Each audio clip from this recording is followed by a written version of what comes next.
আল্লাহ রাব্বুল আলামিন বলছেন, আলাইসাল্লাহু বিআহকামিল হাকিমিন।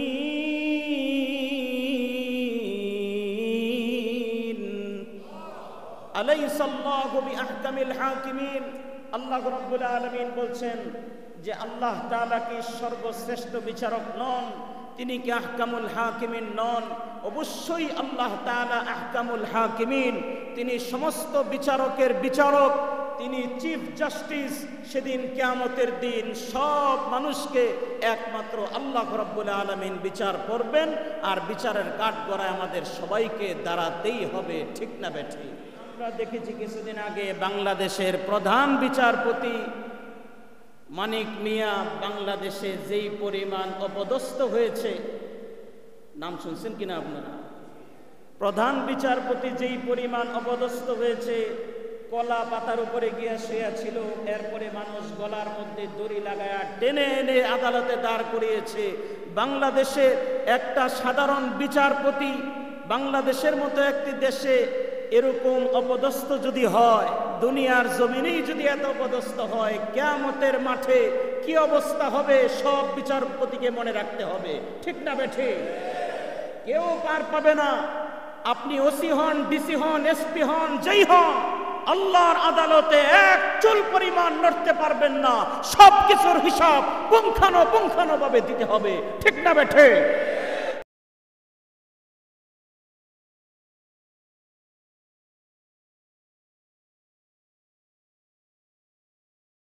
সম্মানিত হযরত, ওলামায়ে কেরাম, উপস্থিত মুসল্লিন আযম, মহান আল্লাহ রাব্বুল আলামিনের দরবারে লক্ষ কোটি শুকরিয়া আদায় করছি যে মহান রব্বুল আলামিন আমাকে আপনাকে মুসলমান হিসাবে কবুল আর মঞ্জুর করেছেন।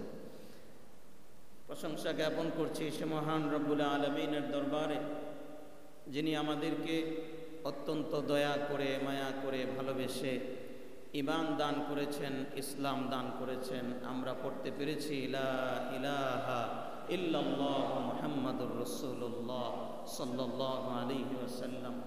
প্রশংসা জ্ঞাপন করছি সে মহান রব্বুল আলামিনের দরবারে, যিনি আমাদেরকে আকায়ে নামদার তাজদারে মদিনা সরকারে দু আলম নবিয়ুল আম্বিয়া শফিউল মুজনিবিন খাতামুন নবিয়্যিন আফতাবুন নবুওয়াহ রাহমাতুল লিল আলামিন নবী মুহাম্মদুর রাসূলুল্লাহ সাল্লাল্লাহু আলাইহি ওয়াসাল্লামের উম্মত হিসাবে আমাদেরকে কবুল করেছেন।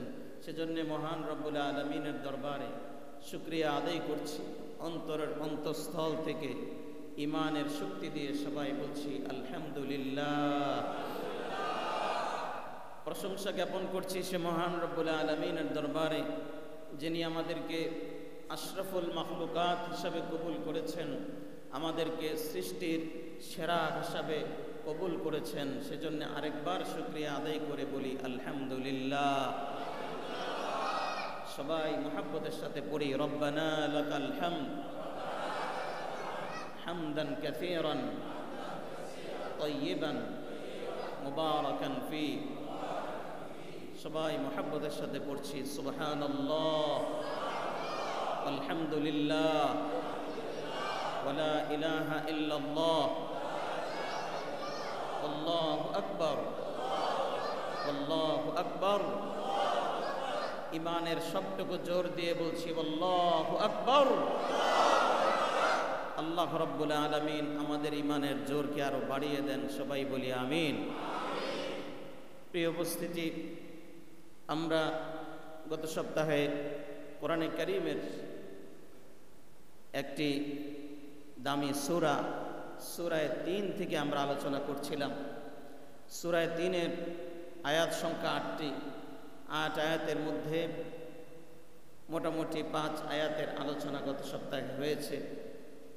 তো পেছনের সূত্র ঠিক রাখার জন্য আমরা সূরা ৩-এর তরজমাটি আবারও আজকে জানব, এরপরে বাকি আলোচনা করব ইনশাআল্লাহ।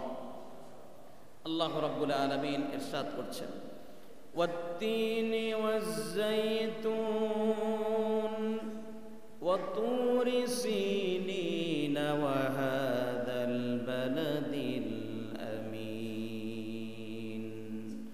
ওয়াত-তিনি ওয়াজ-যাইতুন, আল্লাহ পাক বলছেন তিন ফলের কসম, ওয়াজ-যাইতুন, যাইতুন ফলের কসম, ওয়া-তুরি সিনিন, তুরে সাইনা, তুর পাহাড়ের কসম, ওয়া হাদাল বালাদিল আমিন, এবং নিরাপদ এই শহরের কসম,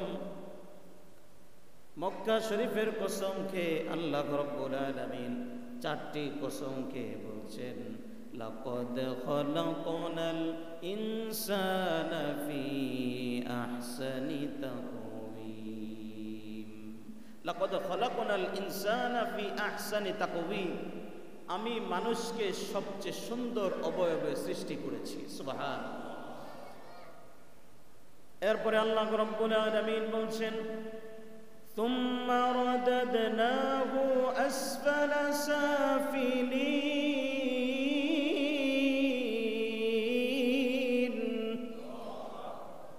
আল্লাহ পাক বলছেন সুম্মা রাদাদনাহু আসফালা সাফিলিন, মানুষকে সবচেয়ে সুন্দর করে সৃষ্টি করার পর এই মানুষটাকে বার্ধক্যের সময় আমি আবার আগের রূপে ফিরিয়ে দেই। সুবহানাল্লাহ। যে মানুষটা এক সময় ছোট ছিল, হাঁটতে পারতো না, আরেকজনের হাত ধরে হাঁটতে হতো, সেই মানুষটাকে আমি এক সময় শক্তিশালী করলাম। যেই বাবার হাত ধরে সে আস্তে আস্তে করে টুকটুক করে হাঁটতো, এক সময় সেই জোয়ান শক্তিশালী বাবাকে আমি বৃদ্ধ বানিয়ে দিলাম। আর সেই বাবা আবার যেই সন্তানকে হাত ধরে হাঁটানো শিখিয়েছে, এক সময় সেই বাবাই আবার সন্তানের হাত ধরে হাঁটতে থাকে। সুবহানাল্লাহ। কয়েকদিন আগে আমি এই কাছে কমিউনিটি হসপিটালে গেলাম, দেখলাম সিঁড়িতে এক বয়োবৃদ্ধ বাবা তার সন্তানের হাত ধরে আস্তে আস্তে করে উঠতেছে। সন্তান বারবার পিছনের দিকে তাকাচ্ছে, বাবা পড়ে যায় কিনা, আস্তে আস্তে করে বাবাকে উঠাচ্ছে। এই দৃশ্য দেখার সঙ্গে সঙ্গে আমার চোখের পানি চলে আসলো। এই সন্তানই তো এক সময় বাবার হাত ধরে হাঁটা শিখেছে, আজকে বাবা সন্তানের হাত ধরে হাঁটছে। আবার এক সময় এই সন্তান বৃদ্ধ হয়ে যাবে, এই বৃদ্ধ লোকের নাতির হাত ধরে সন্তান হাঁটবে। এভাবেই আল্লাহ রাব্বুল আলামিন যুগের পর যুগ, শতাব্দীর পর শতাব্দী পৃথিবীকে আল্লাহ পাক এভাবে চালাচ্ছেন। আল্লাহ বলেন এই যে পৃথিবীর পরিবর্তন এই সব কিছুর পেছনে একজনের হাত। চিৎকার করে বলুন তিনি কে? আল্লাহ। আল্লাহ রাব্বুল আলামিন বলছেন সুম্মা রাদাদনাহু আসফালা সাফিলিন ইল্লাল্লাযীনা আমানু ওয়া আমিলুস সালিহাতি ফালাহুম আজরুন গায়রু মামনুন, তবে যারা ঈমান আনবে আর সৎ আমল করবে, আল্লাহর হুকুম মতো যারা চলবে, ফালাহুম আজরুন গায়রু মামনুন, আমি আল্লাহ তাদের জন্য এমন নিয়ামত, এমন প্রতিদান, এমন পুরস্কার রেডি করে রেখেছি যেই পুরস্কার কোনোদিন শেষ হবে না। সুবহানাল্লাহ। গায়রু মামনুন আই গায়রু মাকতুল। প্যারা হাজরিন, সুম্মা রাদাদনাহু আসফালা সাফিলিন, এই আয়াতের অর্থ হলো যে আমি আল্লাহ মানুষকে শক্তিশালী থেকে একেবারে দুর্বল বানিয়ে দেই। আরেকটি অর্থ গত সপ্তাহে আমি আপনাদেরকে বলেছিলাম যে সৃষ্টির সেরা জীব হিসাবে আল্লাহ পাক ঘোষণা দেওয়ার পর মানুষ যখন শিরকে লিপ্ত হয়, মানুষ যখন বেদাতে লিপ্ত হয়, আর মানুষ যখন একজন আরেকজনের বিরুদ্ধে লেগে যায়, মানুষ যখন আরেকজনের উপরে জুলুম করে, তখন এই সৃষ্টির সেরা সর্বোৎকৃষ্ট জীবটাকে আল্লাহ পাক নিকৃষ্ট বানিয়ে দেন। ঠিক না বেঠিক? নিকৃষ্ট হয়ে যায়। মানুষ আল্লাহর ইবাদত করতে করতে এত উপরে চলে যায় যে ফেরেশতারাও পর্যন্ত তাদের সঙ্গে মুসাফা করার জন্য পাগল হয়ে যায়। সুবহানাল্লাহ। ফেরেশতারা তাদের জন্য মুসাফা করার জন্য সিরিয়াল ধরে থাকে। আর মানুষ যখন নিকৃষ্ট হয়ে যায়, তখন আল্লাহ তাআলা বলেন তারা এত নিকৃষ্ট হয়ে যায়, উলাইকা কাল আনআম বাল হুম আদল, তারা পশুর মতো হয়ে যায় কিংবা পশুর চাইতেও নিকৃষ্ট হয়ে যায়। এবং এর জ্বলন্ত প্রমাণ আমরা ইসরায়েল এবং আমেরিকার দিকে তাকালেই দেখতে পাই, ঠিক না ঠিক?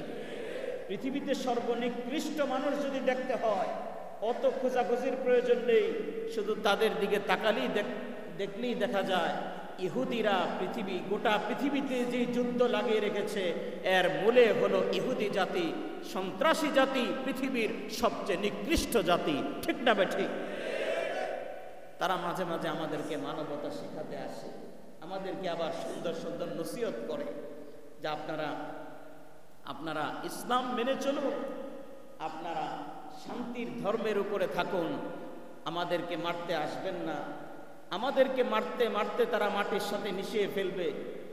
প্রতিদিন পুরুষ নারী বাচ্চা গুলি করে মারবে, আমাদের রক্ত দিয়ে ফিলিস্তিন ভেসে যাবে, ইরাক ভেসে যাবে, গুজরাট ভেসে যাবে, কাশ্মীর ভেসে যাবে, আফগান ভেসে যাবে। কিন্তু আমরা কোনো কথা বলতে পারবো না। আমরা যখন প্রতিবাদ করব তখন আমাদেরকে বলা হয় সন্ত্রাসী, ঠিক না ঠিক? তখন আমরা হয়ে যাই সন্ত্রাসী আর তারা হয়ে যায় একেবারে দুধে দোয়া। অথচ পৃথিবী প্রমাণ করেছে, পৃথিবীর প্রতিটা ইলেকট্রনিক মিডিয়া, প্রিন্ট মিডিয়া প্রমাণ করেছে পৃথিবীতে ইহুদিদের চাইতে বড় নিকৃষ্ট জালেম, সবচেয়ে বড় সন্ত্রাসী পৃথিবীতে আর কেউ নাই, ঠিক না ঠিক? সবচেয়ে নিকৃষ্ট তারা। আল্লাহ রাব্বুল আলামিন, গত সপ্তাহে আমরা দোয়া করেছিলাম যে আল্লাহ আপনি ইসরায়েলকে ধ্বংস করে দেন, তাদের গর্বকে খর্ব করে দেন। অনেক দিন যাবত আমরা দোয়া করেছি, আলহামদুলিল্লাহ ইরানের কয়েকটি মিসাইলের আঘাতেই ইসরায়েল একেবারে বিড়ালের মতো চুপ হয়ে গিয়েছে, ঠিক না ঠিক? সব শক্তির মালিককে, আন্নাল কুওয়াতা লিল্লাহি জামিআ। পৃথিবীতে বারবার প্রমাণ হয়েছে মুসলিম জাতি সিংহের জাতি, বাঘের জাতি। মুসলমান কোনোদিন মৃত্যুকে আগেও ভয় করে নাই, কখনো ভয় করবে না। আমরা মৃত্যুকে ভয় করি না। আল্লাহ রাব্বুল আলামিন যেন এই নিকৃষ্ট জালেমগুলোকে আমাদের সামনেই যেন তাদের পতন দেখান, আমরা যেন তাদের পতন দেখে যেতে পারি। আল্লাহ যেন আমাদেরকে সেই হায়াত দান করেন, সবাই বলি আমিন। প্যারে হাজরিন, সুম্মা রাদাদনাহু আসফালা সাফিলিন। এটার আরেকটি ব্যাখ্যা হলো যে মানুষ, আল্লাহ রাব্বুল আলামিন মানুষকে দুর্বল করে দেন, মানুষ এক সময় দুর্বল হয়ে যায়। তো মানুষ দুর্বল হয়ে গেলে পরে ঠিক মতো মসজিদে আসতে কষ্ট হয়, হাঁটতে কষ্ট হয়, রুকু করতে কষ্ট হয়, সেজদা করতে কষ্ট হয়। তাহলে যেই মানুষটা জোয়ানকালে ঠিক মতো নামাজ পড়তো, সেই মানুষটা বয়স হয়ে গেলে পরে যদি ঠিক মতো নামাজ পড়তে না পারে, দীর্ঘ সময় সেজদা দিতে পারে না, দীর্ঘ সময় রুকু দিয়ে থাকতে পারে না, হেঁটে হেঁটে মসজিদে এসে বসে নামাজ পড়তে হয়, কখনো শুয়ে নামাজ পড়তে হয়, তাহলে তার কি সওয়াব কমে যাবে? আল্লাহ রাব্বুল আলামিন এর পরের আয়াতে তার জবাব দিয়ে দিচ্ছেন, সুম্মা রাদাদনাহু আসফালা সাফিলিন ইল্লাল্লাযীনা আমানু ওয়া আমিলুস সালিহাতি ফালাহুম আজরুন গায়রু মামনুন। আল্লাহ রাব্বুল আলামিন বলছেন, বয়স হয়ে যাওয়ার পর, বৃদ্ধ হয়ে যাওয়ার পর আগের মতো তুমি হাঁটতে পারো না, আগের মতো তুমি নামাজ পড়তে পারো না, আগের মতো তুমি দৌড়াতে পারো না। আমি আল্লাহ জানি এই বার্ধক্য আমি আল্লাহ তোমাকে দান করেছি। আল্লাহ রাব্বুল আলামিন তার হাবিবের মাধ্যমে জানাচ্ছেন, মান আমিলা ওয়াসাফারা, যেই ব্যক্তি জওয়ানকালে ঠিক মতো আমল করবে এবং কিংবা মুসাফির অবস্থায় থাকবে, কিন্তু এরপরে যখন বার্ধক্য চলে আসবে, আমি আল্লাহ রাব্বুল আলামিন ওই ব্যক্তিকে ওয়ায়ুকতাবু লাহু মিসলু মা ইয়ামালু সহিহান আও মুকিমা, ওই ব্যক্তি জওয়ানকালে ইবাদত করলে যেই পরিমাণ সওয়াব সে লাভ করত, আমি আল্লাহ বৃদ্ধ অবস্থায় ইবাদত সেই পরিমাণ না করতে পারলেও সম পরিমাণ সওয়াব তার আমলনামায় আমি দান করে দিব। সুবহানাল্লাহ। এক ব্যক্তি জওয়ানকালে ঠিকমতো তাহাজ্জুদ পড়ত, কিন্তু বৃদ্ধ হয়ে যাওয়ার পর, বয়স হয়ে যাওয়ার পর ঠিক মতো এখন তাহাজ্জুদ সময় উঠতে পারে না। আগে বেশি বেশি মসজিদে থাকতে পারত, এখন থাকতে পারে না। আগে নিজে নিজে একা একা মসজিদে হেঁটে যেতে পারত, এখন যেতে পারে না। আল্লাহ রাব্বুল আলামিন বলেন, আমার বান্দা দুর্বল হয়ে যাওয়ার পরেও আমি আল্লাহ তার সওয়াব কমাবো না। তার মনের এই আশার কারণে যে মসজিদে যেতে পারলাম না, জওয়ানকালে মসজিদে গেলে যতটুকু সওয়াব পেত ততটুকু সওয়াব তার আমলনামায় আমি দান করে দিব। সুবহানাল্লাহ। ফালাহুম আজরুন গায়রু মামনুন। আল্লাহ তাআলা বলেন, আমি তাদের এমন পুরস্কার দান করব যে পুরস্কার কোনোদিন শেষ হবে না। সুবহানাল্লাহ। পুরস্কার শেষ হবে না, এটার দুইটা ব্যাখ্যা। একটা ব্যাখ্যা হলো আজরুন গায়রু মামনুন, আমি আল্লাহ দুনিয়াতেই তাদেরকে পুরস্কার দান করব, অর্থাৎ বয়স হয়ে গেলেও তার সওয়াব চলমান থাকবে, মৃত্যুর আগ পর্যন্ত তার সওয়াব চলমান থাকবে। দুই নম্বর ব্যাখ্যা হলো আজরুন গায়রু মামনুন, জান্নাতে আমি আল্লাহ তাদেরকে এমন এমন পুরস্কার দান করব যেই পুরস্কারের শুরু হবে, কোনোদিন শেষ হবে না। সুবহানাল্লাহ। প্যারা হাজিরিন, আল্লাহ রাব্বুল আলামিন জান্নাতের ভেতরে ফালাহুম আজরুন গায়রু মামনুন, এমন পুরস্কার জান্নাতীদেরকে দান করবেন। কোরআনে কারীমে আল্লাহ রাব্বুল আলামিন তার অনেক বর্ণনা দিয়েছেন, তার মধ্যে একটি বর্ণনা হলো ওয়াসাকাহুম রাব্বুহুম শারাবান তাহুরা। আল্লাহ রাব্বুল আলামিন জান্নাতি বান্দারা জান্নাতে যখন প্রবেশ করবে, আল্লাহ নিজের হাতে তাদেরকে জান্নাতের শরাব পান করায় দিবে। সুবহানাল্লাহ। নিজের হাতে আল্লাহ শরাব পান করায় দিবে। প্যারে হাজিরিন, জান্নাতের মধ্যে এমন নাজ নেয়ামত আল্লাহ রাব্বুল আলামিন দান করবেন, এমন সুস্থতা আল্লাহ দান করবেন যেই সুস্থতার মধ্যে কোনোদিন অসুস্থতা তাকে পাবে না। এমন সুস্থতা আল্লাহ পাক দান করবেন যে একজন বান্দা, একজন জান্নাতি 1 বছর 2 বছর 100 বছর 200 বছর পার হয়ে যাবে, কিন্তু তার এক মুহূর্তের জন্যেও ঠান্ডাও লাগবে না, জ্বরও আসবে না। সুবহানাল্লাহ। এমন সুস্থতা পৃথিবীতে কয়জন পায়? আজকে এখন যদি জরিপ চালানো হয় মসজিদের মধ্যে, হাজারো মুসল্লির মধ্যে এমন একজনও পাওয়া যাবে না যার কোনো রোগ নাই।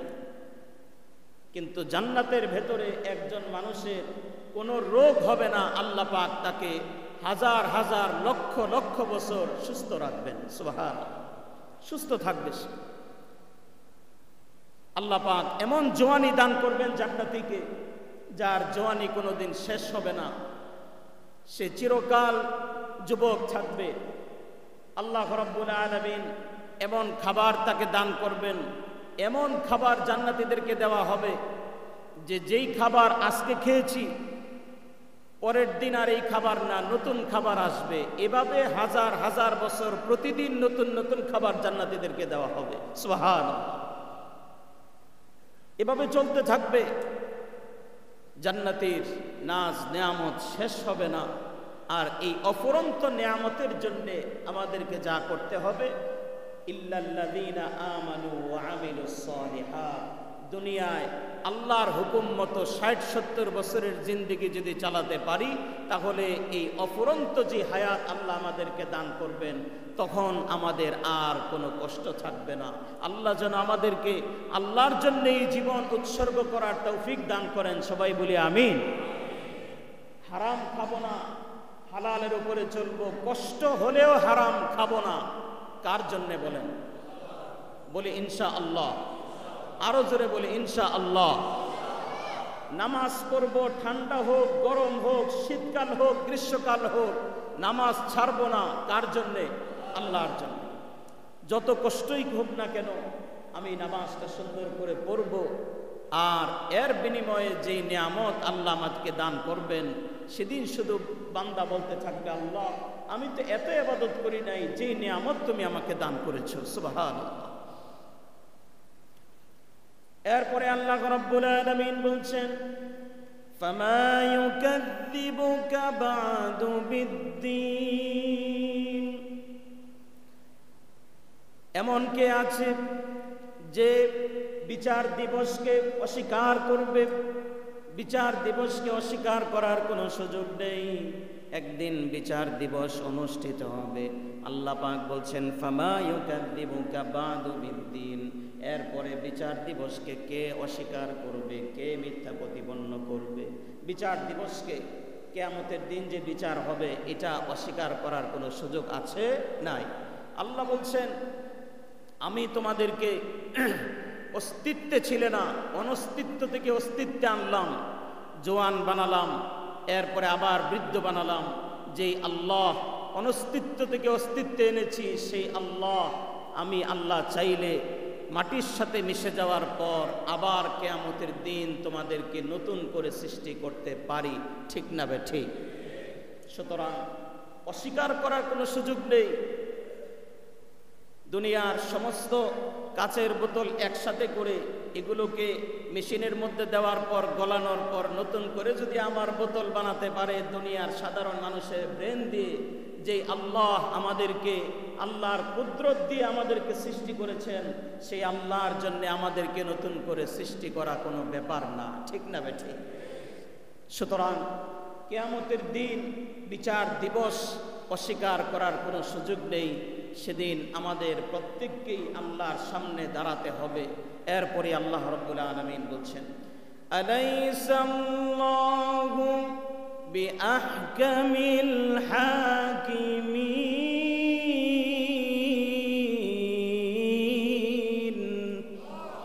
আলাইসাল্লাহু বিআহকামিল হাকিমিন। আল্লাহ রাব্বুল আলামিন বলছেন যে আল্লাহ তাআলা কি সর্বশ্রেষ্ঠ বিচারক নন? তিনি কি আহকামুল হাকিমিন নন? অবশ্যই আল্লাহ তাআলা আহকামুল হাকিমিন। তিনি সমস্ত বিচারকের বিচারক, তিনি চিফ জাস্টিস। সেদিন কিয়ামতের দিন সব মানুষকে একমাত্র আল্লাহ রাব্বুল আলামিন বিচার করবেন, আর বিচারের কাঠগড়ায় আমাদের সবাইকে দাঁড়াতেই হবে। ঠিক না বেঠি?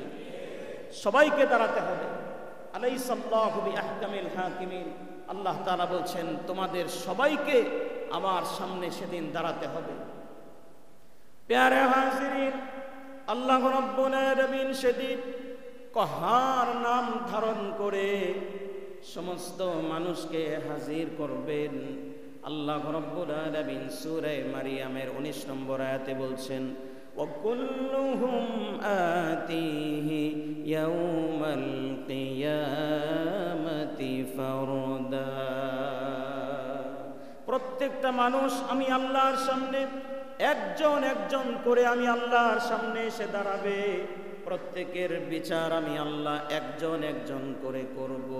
একজনের ব্যাপারেও বেইনসাফ করা হবে না, প্রত্যেকের ব্যাপারে ইনসাফ করা হবে এবং কারো প্রতি জুলুম করা হবে না। আল্লাহ রাব্বুল আলামিন সূরা আম্বিয়ার 47 নম্বর আয়াতে বলছেন, ওয়ানাদাউল মাওয়াজিনাল কিসত লিয়াউমিল কিয়ামাহ ফালা তুযলামু নাফসুন শাইআ। আল্লাহ বলেন, সেদিন আমি বিচার ইনসাফের আদালত কায়েম করব।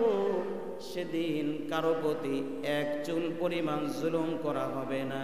ওয়া ইন কানা মিসকালা হাববাতিন মিন খারদালিন আতাইনা বিহা ওয়া কাফা বিনা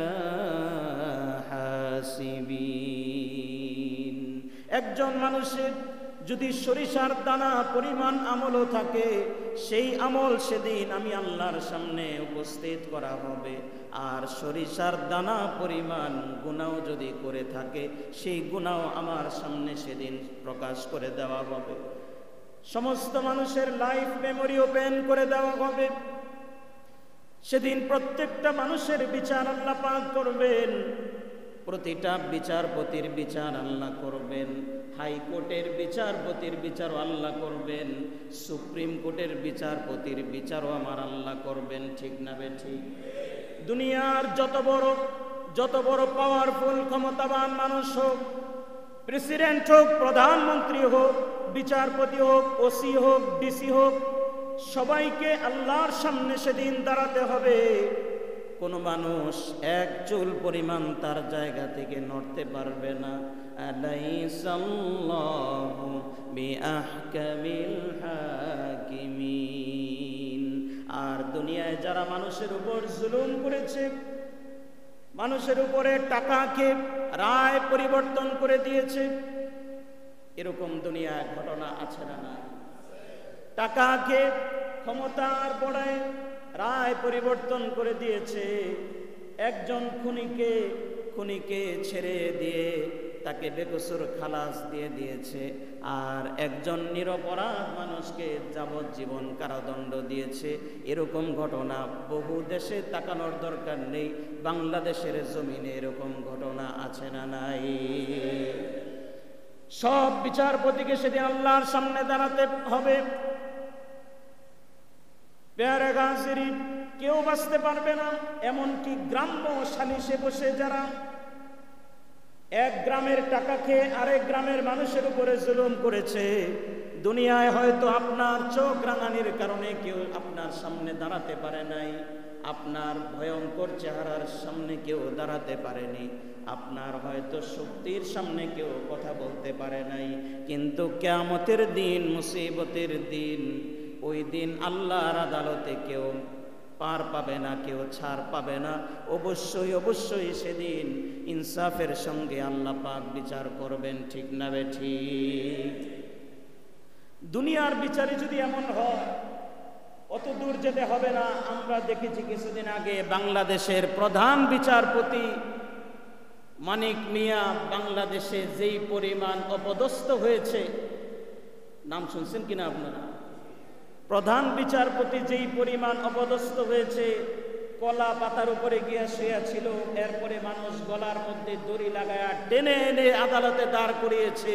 বাংলাদেশে একটা সাধারণ বিচারপতি, বাংলাদেশের মতো একটি দেশে এরকম অপদস্থ যদি হয়, দুনিয়ার জমিনেই যদি এত অপদস্থ হয়, কিয়ামতের মাঠে কি অবস্থা হবে সব বিচারপতিকে মনে রাখতে হবে। ঠিক না বেঠিক? কেউ পার পাবে না। আপনি ওসি হন, ডিসি হন, এসপি হন, যেই হন, আল্লাহর আদালতে এক চুল পরিমাণ নড়তে পারবেন না। সব কিছুর হিসাব পুঙ্খানুপুঙ্খানুভাবে দিতে হবে। ঠিক না বেঠে? আপনি এলাকার বড় ভাই হন আর যেই হন, আপনি যত জুলুমি করেন না কেন, আলাইসাল্লাহু বিআহকামিল হাকিমিন, আল্লাহ বলেন আমি আহকামুল হাকিমিন। সেদিন প্রত্যেকটা চর থাপ্পড়ের বিচারও সেদিন পুঙ্খানুপুঙ্খানুভাবে নেওয়া হবে।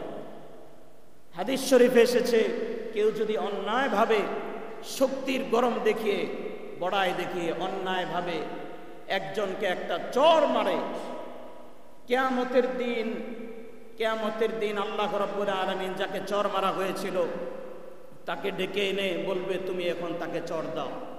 এবং সেই চরটা এত ভারী হবে, নবীজি বলেছেন কা উহুদিন, উহুদ পাহাড়টা যত ভারী হবে, সেদিনের একটা থাপ্পড় এর চেয়ে বেশি ভারী হবে। সুবহানাল্লাহ। প্যারে হাজরিন, সবাইকে আল্লাহর সামনে দাঁড়াতে হবে। ভাইরা আমার, সেদিন বিচারপতি হবেন একমাত্র আমার আল্লাহ। সবাই চিৎকার করে বলেন আল্লাহু আকবার। সেদিন সুপার পাওয়ার এবং সুপার অথরিটি সব কিছু হবে শুধুমাত্র আল্লাহ রাব্বুল আলামিনের। সবাইকে দাঁড় করানো হবে। ওয়াকুল্লুহুম আতিহি ইয়াউমাল কিয়ামাতি ফারদা।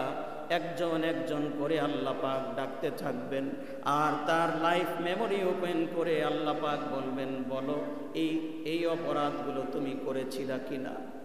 বাবাকে ডাকা হবে, মাকে ডাকা হবে, সন্তানকে ডাকা হবে, উস্তাদকেও ডাকা হবে, ছাত্রকেও ডাকা হবে, পীর সাহেবকেও ডাকা হবে, মুরিদকেও ডাকা হবে।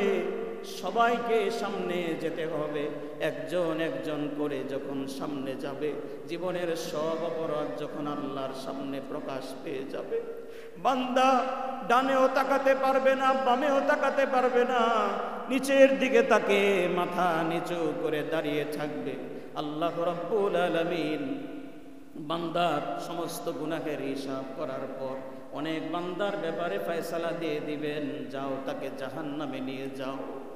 ঠিক ওই সময় আল্লাহর হাবিব বলেন, এমনও বান্দা আছে যেই বান্দার গুনাহের পরিমাণ দেখার পর আল্লাহ রাব্বুল আলামিন বলবেন, বান্দা এই গুনাহগুলো তুই করেছিলি কিনা? বান্দা মাথা নিচের দিকে তাকিয়ে বলবে, আল্লাহ ইন্নী ইরতাকাবতু বিযুনুবি, এই সমস্ত গুনাহগুলো আমি করেছিলাম, আমি স্বীকার করলাম। আল্লাহ রাব্বুল আলামিন বান্দাকে বলবে, এখন তো তোর জাহান্নামে যেতে হবে। বান্দা দুই চোখ বেয়ে বেয়ে পানি যখন জমিনে পড়তে থাকবে, আল্লাহ রাব্বুল আলামিন আর কেউ শুনে নাই, একা তাকে ডাক দিয়ে বলবে, আজকে তোর প্রতি আমার দয়া হয়েছে, আমি তোকে মাফ করে দিলাম, তোর গুনাহের দিকে না তাকিয়ে তোকে জান্নাতের টিকিট দিয়ে দিলাম। সুবহানাল্লাহ। প্যারে হাজিরিন, এজন্য আল্লাহ পাক বলেছেন, ইল্লা মান রাহিমাল্লাহ, সেদিন আল্লাহ যার প্রতি দয়া করবে সে বেঁচে যাবে। আর আমার আপনার মতো গুনাহগারকে যদি আল্লাহ পাক সেদিন ধরে ফেলে, 2024 সালের হিসাব তুই ঠিক মতো দে, সবার আগে আমি ফেল করব, 1 বছরের হিসাব আল্লাহর কাছে ঠিক মতো দিতে পারবো না। সেদিন আল্লাহ যদি ক্ষমা না করেন আমাদের কোনো উপায় থাকবে না। এজন্য আল্লাহর কাছে দোয়া করি, আল্লাহ যেন আমাদের জিন্দেগির তামাম গুনাহ খাতাগুলি মাফ করে দেন। সবাই বলি আমিন। কিয়ামতের দিন আল্লাহ যেন আমাদেরকে লজ্জিত না করেন, সন্তানের সামনে আল্লাহ যেন আমাদেরকে বেইজ্জতি না করেন, আত্মীয় স্বজনের সামনে আল্লাহ যেন আমাদেরকে বেইজ্জতি না করেন। আল্লাহ যেন দুনিয়াতে আমাদের গুনাহগুলো গোপন রেখে আখিরাতে যেন আল্লাহ আমাদেরকে মাফ করে দেন। আমরা চিৎকার করে আরেকবার বলি আমিন। প্যারে হাজিরিন, নিজের জীবনের হিসাব নিজে মিলালি হয়ে যায় যে আসলে এই যে বছরের পর বছর পার হয়ে যাচ্ছে, দিনের পর দিন পার হয়ে যাচ্ছে, আসলে আমি আল্লাহর হুকুম মতো চলছি কিনা। আজকে মুহররমের 1 তারিখ, আজকে মুহররমের 1 তারিখ আরবি নববর্ষ, হিজরি নববর্ষের আজকে প্রথম তারিখ। 1 বছর পার হয়ে গেল, আরবি হিসাবে 1 বছর পার হয়ে গেছে আজকে মুহররমের 1 তারিখ। এই যে একটি বছর 1446 হিজরি পার হয়ে গেল, এই 1 বছরে আমার গুনাহের পরিমাণ কতটুকু আর নেকের পরিমাণ কতটুকু, আমার নিজেকে জিজ্ঞেস করলে এর জবাব বের হয়ে আসবে। আসুন আল্লাহর কাছে তওবা করি, আল্লাহ যেন আমাদের জিন্দেগির সমস্ত গুনাহ খাতাগুলি মাফ করে দেন। সবাই জোরে সোরে বলি আমিন। 1447 হিজরি শুরু হয়ে গেছে আজকে থেকে। আমরা আল্লাহর কাছে দোয়া করি এবং আমরা মনে মনে শপথ দেই যে ইনশাআল্লাহ অন্যান্য বছরের মতো এই বছরটা কাটবে না, এই বছর আমার নেকের পরিমাণ বেশি হবে। আমি যতটুকু সম্ভব গুনাহ থেকে বেঁচে থাকার চেষ্টা করব, যতটুকু সম্ভব বেশি থেকে বেশি নেক আমল করব। আমরা সবাইকে জোরে সোরে একটা ইনশাআল্লাহ বলতে পারি? আল্লাহ তুমি আমাদেরকে কবুল করো। সবাই বলি আমিন। হিজরি নববর্ষের প্রথম দিন আজ, মুহররমের চাঁদের 1 তারিখ। আমরা দোয়া করি, আল্লাহ তুমি এই যে 1446 সাল যে গেল, এই 1 বছরের যত গুনাহ হয়েছে আল্লাহ তুমি আমাদের গুনাহগুলো মাফ করে দাও। আল্লাহ যদি মাফ করে দেন, আল্লাহর ভান্ডারে কি কোনো কমতি পড়বে? এই লক্ষ মানুষকে ক্ষমা করে দিলে আল্লাহর কোনো কমতি হবে না, তবে অন্তর থেকে তওবা করতে হবে। আমরা চোখটা বন্ধ করে বলি, আল্লাহ আল্লাহ তুমি আমাদেরকে মাফ করে দাও। প্যারে হাজরিন, এই মুহররমের চাঁদে সর্বোত্তম আমল হলো রোজা রাখা। রাসূল করিম সাল্লাল্লাহু আলাইহি ওয়াসাল্লাম বলেছেন, আফদলুস সিয়াম বা'দা রমাদান শাহরুল্লাহিল মুহররম। যে আল্লাহ তাআলার কাছে রমজানের রোজার পরে সর্বোত্তম রোজা হলো মুহররমের রোজা। সুবহানাল্লাহ। আমরা মুহররমের রোজা বেশি থেকে বেশি রাখার চেষ্টা করব, সম্ভব হলে পুরা মাসেই বেশি থেকে বেশি, নতুবা অন্তত সোমবার বৃহস্পতিবার, আর যদি তাও না হয় অন্তত 10ই মুহররম, 9, 10 কিংবা 10, 11 এই 2 দিন আমরা রোজা রাখবো বলি ইনশাআল্লাহ। যদি কেউ 10 তারিখে, নবীজি বলেছেন কেউ যদি আশুরার রোজা রাখে এবং তার সাথে আরেকটি রোজা রাখতে হবে, হয়তো আগের দিন কিংবা পরের দিন, আশুরা মানে 10 তারিখ, মুহররমের 10 তারিখে কেউ যদি রোজা রাখে, নবীজি বলেন আহতাসিবু আলাল্লাহি আইয়ুকাফিরাস সানাতাল্লাতী ক্বাবলা, আমি আশা করি আল্লাহ পাক তার বিগত 1 বছরের গুনাহ খাতা মাফ করে দিবেন। সুবহানাল্লাহ। 1 বছরের গুনাহ আল্লাহ মাফ করে দিবেন। তা আল্লাহ তাআলা আমাদেরকে রোজা রাখার তৌফিক দান করেন, আমরা সবাই বলছি আমিন। তো আগামী সপ্তাহে ইনশাআল্লাহ আশুরার ফজিলত এবং মুহররমের ফজিলত সম্পর্কে আলোচনা হবে, আল্লাহ যদি তৌফিক দান করেন। আমরা সূরা 3 সম্পর্কে গত 2 সপ্তাহে আলোচনা কিছুটা করলাম, শুনলাম, আল্লাহ আমাদেরকে তৌফিক দান করেন। আসুন সর্বশেষ আবার সূরা 3টা একবার তেলাওয়াত করে আলোচনা শেষ করি। একবার যদি তেলাওয়াত হয় তাহলে অন্তত 1500 নেকি আমাদের আমলনামায় জমা হয়ে যাবে। সুবহানাল্লাহ। সবাই আমার সাথে পড়েন, বিসমিল্লাহির রহমানির রহিম, ওয়াত-তিনি ওয়াজ-যাইতুন ওয়া তুরি সিনিনা ওয়া হাযাল বালাদিল আমিন, লাকাদ খালাকনাল ইনসানা ফি আহসানি তাকওয়িম, সুম্মা রাদাদনাহু আসফালা সাফিলিন, ইল্লাল্লাযীনা আমানু ওয়া আমিলুস সালিহাত ফালাহুম আজরুন গায়রু মামনুন, ফামা ইউকাযযিবুকা বা'দু বিদ্দীন, আলাইসাল্লাহু বিআহকামিল হাকিমিন। সাদাকাল্লাহু মাওলানাল আযীম। আল্লাহ যেন কবুল করেন, সবাই বলি আমিন। ওয়া আখির দাওয়ানা আলহামদুলিল্লাহি রাব্বিল আলামিন। আসসালামু আলাইকুম।